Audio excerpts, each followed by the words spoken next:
mobilisation d'hier a marqué un tournant. D'abord parce qu'il y avait un peu moins de monde que le 31 janvier et parce qu'il y avait aussi moins de grévistes. Alors tout cela s'explique, hein. 2 manifestations sont prévues cette semaine, ce sont les vacances et puis faire grève, ça coûte cher évidemment. Mais une question taraude les syndicalistes, est-ce qu'on est plutôt dans un scénario à la 1995 ou à la 2010. 1995, souvenez-vous, ce sont les manifestations et les grèves contre le plan Juppé. Le mouvement social s'appuie sur une mobilisation très forte dans la rue.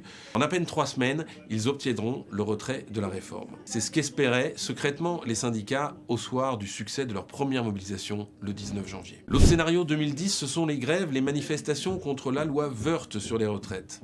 Et là, c'est pas du tout la même histoire. 14 journées de mobilisation, mais la loi passe avec une forme de résignation dans l'opinion publique. Du coup, une question se pose. Est-ce qu'il faut durcir le mouvement, comme le demande Philippe Martinez de la CGT par exemple, qui appelle à des grèves plus dures, plus nombreuses, plus massives et reconductibles. Et durcir un mouvement, c'est risqué parce qu'il n'y a pas 1000 façons de le faire. La première, c'est évidemment une grève massive et reconductible, une forme de blocage du pays. Mais ça, on sait que l'opinion publique peut aussi se retourner. L'autre option pour durcir le mouvement, ce serait de mobiliser la jeunesse, mais on voit bien aussi, pour l'instant, en tout cas, que cela ne prend pas. La troisième et dernière option pour durcir un mouvement, ce sont des modes d'action plus radicaux, mais là aussi, attention danger. Souvenez-vous par exemple, les Gilets jaunes avaient perdu beaucoup de crédit dans l'opinion. On verra bien ce que donne la mobilisation samedi prochain, mais du coup ça pose quand même une question, comment on sort de tout ça?